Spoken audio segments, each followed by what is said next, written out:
بسم اللہ الرحمن الرحیم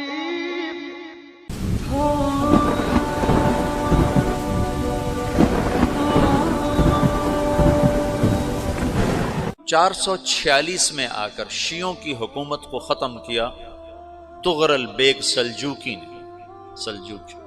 سلجوک مسلمان ہوئے تھے محمود غزنوی کے دور میں۔ سلجوک ان کے بڑے کا نام تھا۔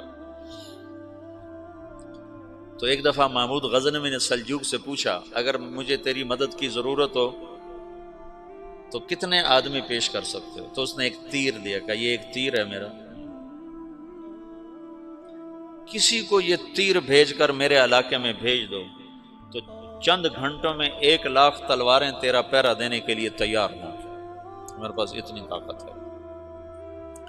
تو یہ سلجوک کی نسل میں تھا طغرل بیگ۔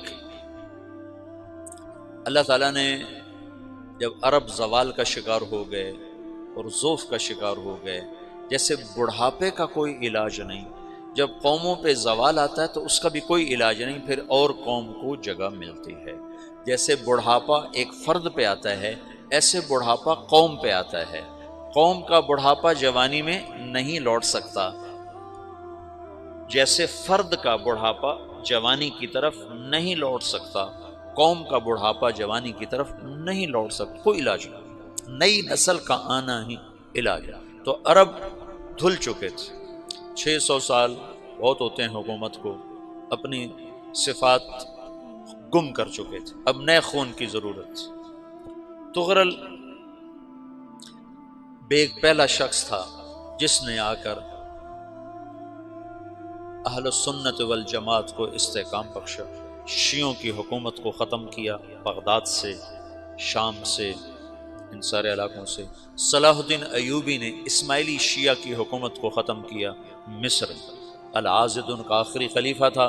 صلاح الدین ایوبی نور الدین زنگی رحمۃ اللہ علیہ کا پروردہ تھا، اس کا دوست تھا، اس کے دوست بھی تھا، بچہ بھی تھا اس کے سامنے، زیادہ لکھنے پڑھنے کا شوق تھا۔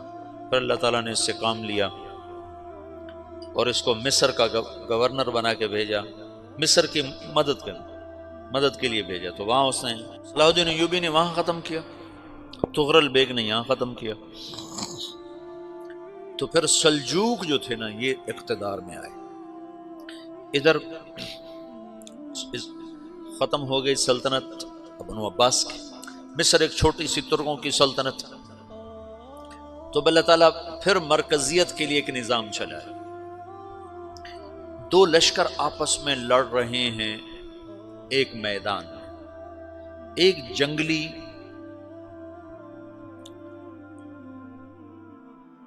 بدوؤں کا قافلہ، جنگل کے لوگ اپنے قبیلے کو لے کر، ایک جنگلی قبیلہ اپنے سردار کے ساتھ نقل مکانی کر رہا ہے ایک جگہ سے دوسری جگہ۔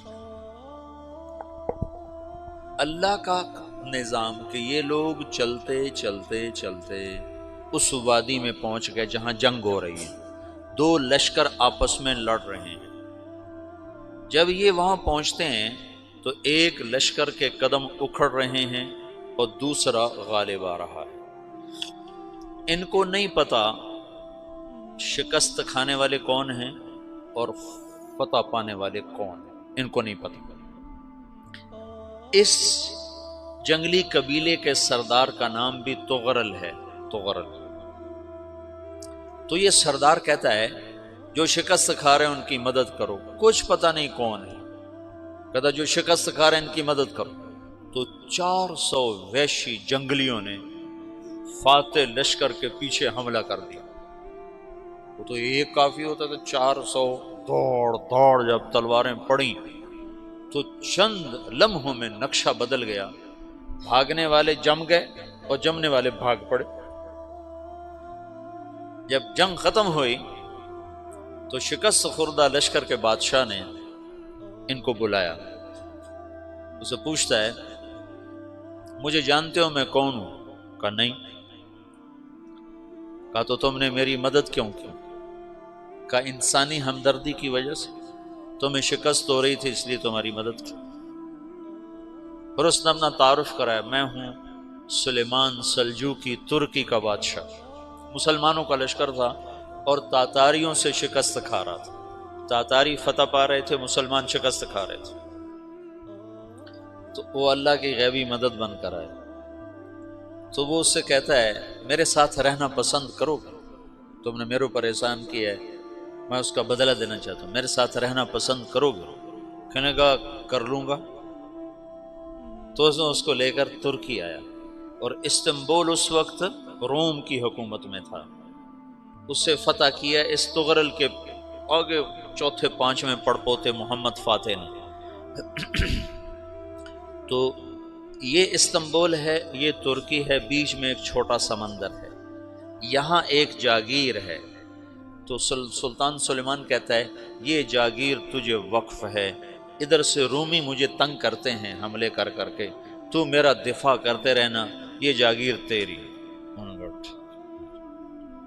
اس جاگیر پہ اس نے اپنے قافلے کو آباد کر دیا، اپنے قبیلے کو، اور ایک چھوٹی سی حکومت بنا لی، جو ایک صوبہ سمجھو سلمان سلجوقی کا، وہ ایک چھوٹا سا صوبہ ہے۔ وہاں جب یہ رہ پڑا تو پھر یہ ایک شیخ کے بیت ہوتا ہے، وہاں شیخ طریقت ہے، ان کے یہ بیت ہونے جاتا ہے، وہ اس کو رات اپنے پاس ٹھہراتا ہے، تو ایک کمرے میں ان کو ان کا خادم ٹھہراتا ہے۔ یہ جب کمرے میں جاتا ہے تو سامنے دیوار میں تاکچے پر قرآن پڑا ہوا ہے، تو یہ تغرل بیگ کہتا ہے یہ کیا ہے، یہ کیا ہے؟ تو وہ خادم کہتا ہے یہ کتاب اللہ ہے، قرآن ہے۔ اچھا، وہ اس کو وہاں چھوڑ کے باہر چلا جاتا ہے۔ وہ دیہاتی آدمی، جنگل کا رہنے والا، پہلی دفعہ زندگی میں قرآن دیکھا، وہ کہتا ہے یہ قرآن ہے، اللہ کی کتاب ہے، میں اللہ کی کتاب کے سامنے سو جاؤں، کتنی بے ادبی ہے۔ تو اس نے ایسے قرآن اٹھایا اور سر پہ رکھ لیا اور کھڑا ہو گیا، ساری رات قرآن سر پہ رکھ کے کھڑا رہا۔ رات کے پچھلے پہر اس کو خواب آیا، کھڑے کھڑے اس نے دیکھا کہ اس کی پشت سے ایک چاند نکلا اور شیخ کی بیٹی کے سینے میں جا کے اتر گیا۔ پھر اس لڑکی کے سینے سے ایک درخت نکلا جو پھیلتے پھیلتے پھیلتے 3 بر اعظم پہ چھا گیا، افریقہ پر، یورپ پر، ایشیا پر۔ پھر اس کی آنکھ کھل گئی، وہ کھڑا ہوا ہے، تو اس نے صبح یہ خواب اپنے شیخ کو سنایا، تو انہوں نے اپنی بیٹی اس کے نکاح میں دے دی۔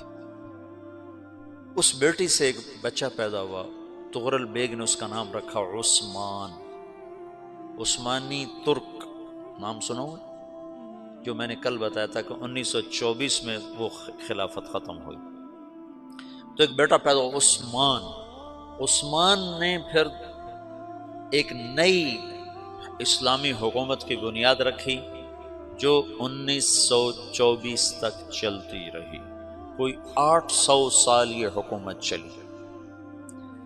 تو حکومت کا شیرازہ بکھرا، لیکن پھر جڑ جاتا تھا، اور وہ قرن اول والا جوڑ کبھی نہ پیدا ہوا، ٹکڑے بن گئے۔ ان ٹکڑوں میں اللہ لوگ پیدا کرتا رہا جو دعوت دیتے رہے، دعوت زندہ رہی۔ جو تربیت کا نظام تصوف کے ساتھ تھا اب وہ تبلیغ کے ساتھ ہے۔